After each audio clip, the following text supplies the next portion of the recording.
एक बार एक साधु अपने 2 शिष्यों के साथ कहीं जा रहा था।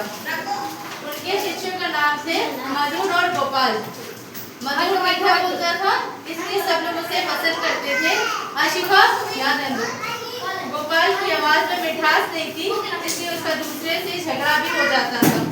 मतलब एक गुरु और से 2 शिष्य 2 स्टूडेंट कहीं जा रहे थे और एक का नाम था मधुर, एक का नाम था गोपाल। मधुर को इसलिए मधुर बोलता था क्योंकि वो काफी मीठा बोलता था। उसका जो बोल था ना वो बहुत पोलाइटनेस और काइंडनेस उसमें दिखता था। और दूसरा जो था गोपाल, वो उसके जबान में मिठास नहीं था, वो अक्सर झगड़ा कर लेता था। चाहे किसी से भी बात करे वो लड़ जाता था। इसलिए दोपहर का समय था, तेज गर्मी पड़ रही थी, प्यास के कारण उनका बुरा हाल था, लेकिन रास्ते में कहीं पानी नहीं मिला। और दिन का टाइम होता है ना 12-1 बजे के वक्त, उस टाइम पे बहुत ज़्यादा गर्मी होता है क्योंकि सूरज एकदम सर पे चढ़ा हुआ होता है। उसके कारण उनका जो हाल ना बहुत बुरा हो गया था। लोग गर्मी लगते उनके तो परेशान हो जाते, वैसे वो लोग एकदम परेशान हो गया था।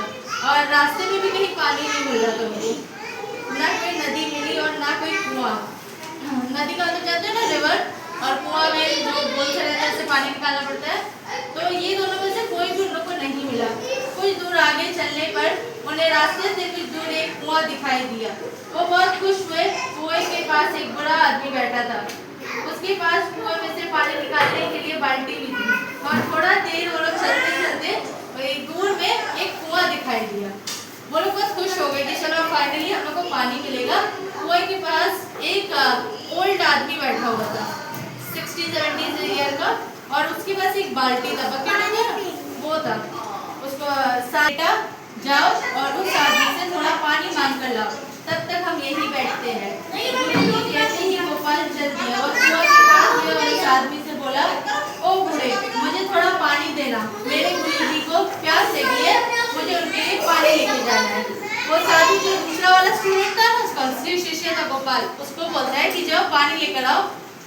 तो ये तो इसके जबान पे मिठास है नहीं, तो ये जाकर बोलते हैं बहुत बदतमीजी तरीके से बोलता है, ये बूढ़े चल पानी निकालो, मेरे गुरुजी को प्यास लगी है।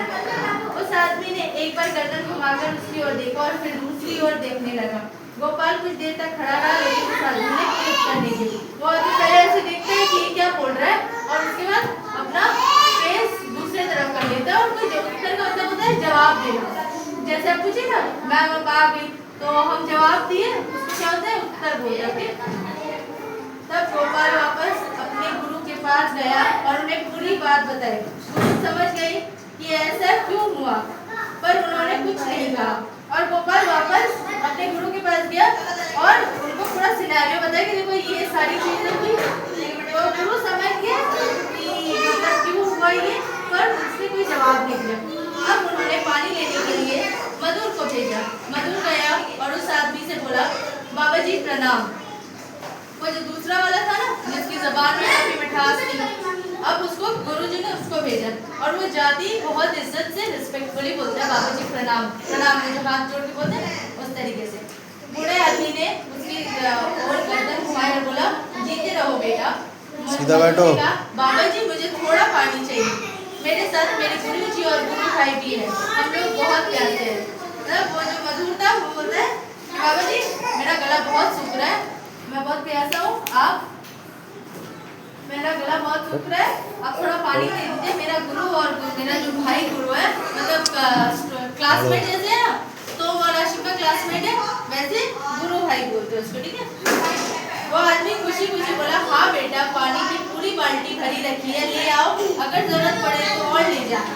वो मतलब बहुत खुश हो गया और उसको पानी दे दी और बोला कि अगर और जरूरत है तो और लेकर जाओ। गुरुजी बोले, गोपाल अब तुम्हारी समझ में बात आई, मीठा बोली से बिगड़ी काम भी बन जाते हैं। अगर तुम उस आदमी से मीठा बोलते तो वो तुम्हें पानी जरूर देता। अगर आगे से इस बात का ध्यान रखना गोपाल और गुरुजी, अब मैं सबके साथ मीठा बोलूंगा। जैसे क्या पता लगता है गुरुजी उसको क्या समझाते हैं कि अगर तुम्हारे जबान में मिठास होती तुम रिस्पेक्टफुली तुम भी जाकर बोलते तो वो पूरा इंसान पानी देता, बट तुमने जो बदतमीजी की, तुम्हारे जबान में मिठास नहीं था, इसलिए बिगड़ा काम भी और तुमने बिगाड़ दिया और उसी जगह पे मधुर अपनी मीठी बोल से जाके बिगड़ा काम को बना दिया। तो गोपाल को ये चीज़ समझ आती है और वो वादा करता है अपने गुरुजी से कि वो इस तरीके से कभी भी किसी से इम्पोलाइट होके या कभी रूड होकर बात नहीं करेगा, रिस्पेक्टफुली और काइंडली बात करेगा, उनके बातों में काइंडनेस